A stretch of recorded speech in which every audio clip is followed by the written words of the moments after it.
บ่ดำเนินชีวิตการเมืองเพื่อติราคาแบ่งประเภทสมาชิกพรรคหน่วยพรรคคักฐานประจำปี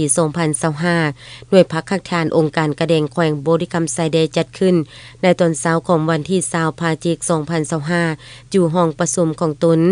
เป็นเกียรติเข้าร่วมบรรยายเอกสารของสหายศรีสุพรรณวงศ์วิไลเลขาหน่วยพรรคประธานองค์การกระแดงแขวงบริคำไซมีคณะสุขอยู่ติดตามขั้นแขวงสมาชิกพรรคเข้าร่วม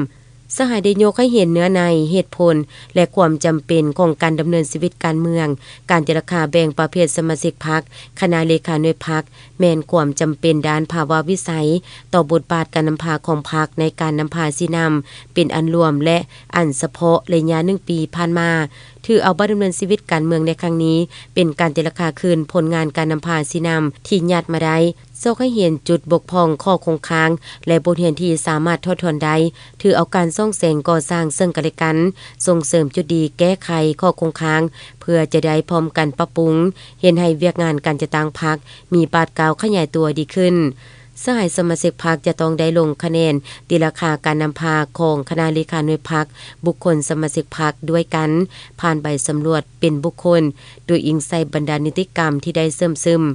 ประดำเนินชีวิตการเมืองตีราคาแบ่งประเภทสมาชิกพรรคประจำปี 2025ของหน่วยพรรคข้างทานองค์การกระแดงแขวงบริคำไซสมาชิกพรรคจะได้ประกอบคำเห็นใส่บทนำพารวมของคณะพรรคข้างทานระยะ1 ปีผ่านมาทิศทางแผนการต่อหน้าและจะได้ดำเนินไปเป็นเวลา2 วันจึงจะสำเร็จ